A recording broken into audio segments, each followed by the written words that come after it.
Assalamualaikum warahmatullahi wabarakatuh. Alhamdulillah la ni'matillah wa kafa billah la haula wa la quwata illa billah. Dengan rahmat Allah Subhanahu wa taala yang telah memberikan nikmat kepada kita yang begitu banyak. Yang nikmat tersebut tidak terhitung jumlahnya yang diberikan Allah Subhanahu wa taala kepada kita. Salah satunya adalah nikmat ibadah. Nikmat menyembah Allah. Nikmat membaca Al-Qur'an. Nikmat berzikrullah. Tapi sungguh sayang, di balik nikmat-nikmat yang kita sangat dambakan memperoleh pahala yang besar, tiba-tiba pahala itu hilang. Dikarenakan ada sifat kita yang membuat pahala-pahala ibadah kita menjadi hilang. Salah satunya adalah berburuk sangka. Sehingga Nabi bertanya kepada sahabat, siapakah orang yang bangkrut? Maka Nabi besar Muhammad SAW menjawab, orang yang bangkrut adalah orang-orang yang nilai ibadahnya hilang, pahalanya sholat hilang, pahala puasanya hilang, pahala zakatnya hilang, pahala ibadah-ibadah lainnya hilang. Mengapa? Karena menyakiti orang lain. Dengan menyakiti orang lain, dengan menzalimi orang lain, diawali dengan mempunyai sifat zanni, berburuk sangka. Orang-orang yang berburuk sangka di dalam Al-Qur'anul Karim, Allah Subhanahu wa taala berfirman, ya ayyuhalladzina amanu jtanibu katsiran min tuzanni. Ya ayyuhalladzina amanu jtanibu katsiran minaz zanni. Inna ba'da zanni ithmu wa la tajassasu wa la yaghtab ba'dukum ba'da.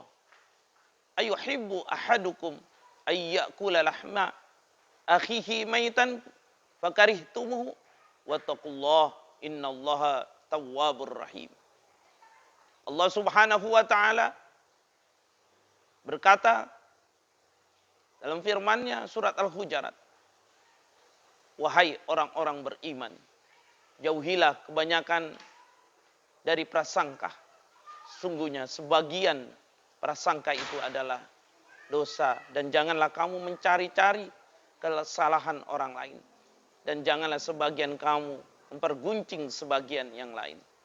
Sukakah salah seorang di antara kamu memakan daging saudara yang sudah mati? Maka tentulah merasa jijik terhadapnya dan bertakwalah kepada Allah. Sungguhnya Allah Maha penerima taubat lagi Maha penyayang. Jamaah sekalian yang berbahagia, orang-orang yang mempunyai sifat prasangka, maka orang itu dikategorikan di dalam Al-Qur'anul Karim adalah dosa. Dosa yang membawa ke arah sesuatu yang sangat-sangat merugikan. Sehingga ketika seseorang berbuat berburuk sangka, maka orang tersebut sangat rugi yang dirasakannya, baik di dunia maupun di akhirat. Sampai-sampai Allah Subhanahu wa taala memberikan satu gambaran kepada kita. Janganlah engkau berburuk sangka.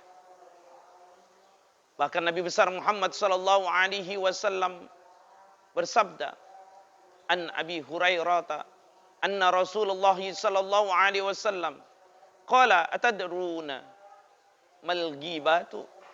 Qala Allahu wa rasuluhu a'lam. Qala dzikruka akhaka bima yakrah.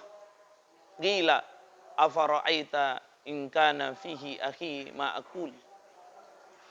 Qala in kana fihi ma taqulu faqad iktabtahu wa in lam yakun fihi faqad bahattahu. Dari Abi Hurairah radhiyallahu an, bahwasanya Rasulullah sallallahu alaihi wasallam bertanya kepada para sahabat, tahukah kamu apakah ghibah? Maka sahabat menjawab, Allah dan Rasulnya lah yang tahu. Kata Nabi berkata, Gibah itu adalah kamu membicarakan saudaramu dengan sesuatu yang ia tidak sukai.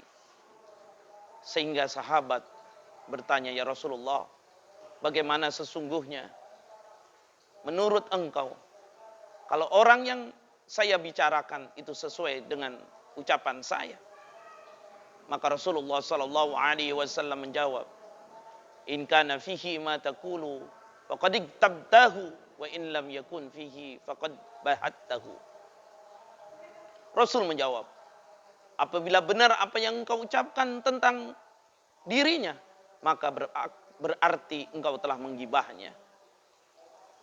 Akan tetapi apabila yang engkau bicarakan itu tidak benar, maka engkau telah memfitnahnya. Gibah dan memfitnah adalah dua hal yang harus kita jauhkan.